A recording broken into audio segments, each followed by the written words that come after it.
Product സിറാലാസ്റ്റിക് എന്നുള്ള മെറ്റീരിയലാണ്. ഇത് നമ്മൾ ഉപയോഗിക്കുന്നത് കെട്ടിടങ്ങളുടെ ചോർച്ചകൾ മാറ്റുന്നതിന് വേണ്ടിയിട്ടാണ് ഉപയോഗിക്കുന്നത്. ഇത് കൂടുതലായിട്ട് ഉപയോഗിക്കുന്നത് നമ്മൾ ബാത്റൂമുകളിൽ ടൈലുകളും മറ്റും ഫിക്സ് ചെയ്യുമ്പോൾ അതിന് മുമ്പായിട്ടാണ് നമ്മളിത് ഈ മെറ്റീരിയൽ ഉപയോഗിക്കുന്നത്. ബാത്റൂമുകളിൽ മാത്രമല്ല, നമ്മൾ റൂഫ് ടോപ്പിൽ, ബേസ്മെൻറ്റ് ഫ്ലോറുകൾ അങ്ങനെയുള്ള ഭാഗങ്ങളിലെല്ലാം നമ്മൾ ഇത് ഉപയോഗിച്ച് വരുന്നു.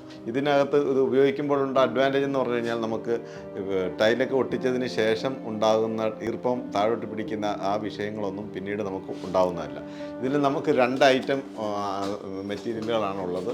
ഒരു ലിക്വിഡായിട്ടുള്ള ഭാഗമുണ്ട്, പിന്നീട് ഇതിനകത്ത് വരുന്നത് ഒരു പൗഡറാണ്. ഉപയോഗിക്കുന്ന രീതി എന്ന് പറഞ്ഞു കഴിഞ്ഞാൽ ഇത് 1 ലിറ്ററാണ്. 1 ലിറ്ററിൽ 1 ലിറ്റർ വെള്ളം ചേർത്തതിന് ശേഷം 5 കിലോ പൊടിയാണ് ഇതിനോടൊപ്പം വരുന്നത്. ഈ 5 കിലോ പൊടി നമ്മൾ ആ മിക്സിയിലേക്ക് ഇടുമ്പോഴത്തേക്ക് നമുക്ക് മിക്സ് ചെയ്യുമ്പോൾ നമുക്ക് ബ്രഷ് ചെയ്യാനുള്ള ഒരു പരുവത്തിന് കിട്ടുകയാണ് ചെയ്യുന്നത്. നമ്മൾ ഫസ്റ്റ് കോട്ട് അടിച്ച് ഉണങ്ങിയതിന് ശേഷം സെക്കൻഡ് കോട്ട് നമ്മൾ ഓപ്പോസിറ്റ് ഡയറക്ഷനിലാണ് ഇത് അടിക്കേണ്ടത്. ഇത് അടിച്ചതിന് ശേഷം നമ്മൾ പ്ലാസ്റ്റർ ചെയ്യുകയും മറ്റും ചെയ്യുമ്പോഴത്തേക്ക് നമുക്ക് വേണ്ട ഗ്രിപ്പുകളും മറ്റും കിട്ടുന്നതിന് വേണ്ടിയിട്ട് ചെറിയ രീതിയിൽ ഉണങ്ങുന്നതിന് മുമ്പ്, രണ്ടാമത്തെ കോട്ട് അടിച്ച് ഉണങ്ങുന്നതിന് മുമ്പായിട്ട് നമ്മൾ ചെറിയ രീതിയിൽ എംസാൻഡ് വിതറേണ്ടതും കൂടിയാണ്. ഇത് നമുക്ക് ഒരു കെട്ടിടത്തിൻ്റെ എല്ലാ ഭാഗങ്ങളിലും, അതായത് ബേസ്മെൻറ്റ്, റൂഫ്, ബാത്റൂമുകൾ, അതുപോലെ തന്നെ റൂഫ് ടോപ്പ് എന്നിവിടങ്ങളിലെല്ലാം ഉപയോഗിക്കാവുന്ന ഒരു മെറ്റീരിയലാണ്. സിറാലാസ്റ്റിക് എന്നാണ് ഈ പ്രോഡക്റ്റിൻ്റെ പേര്.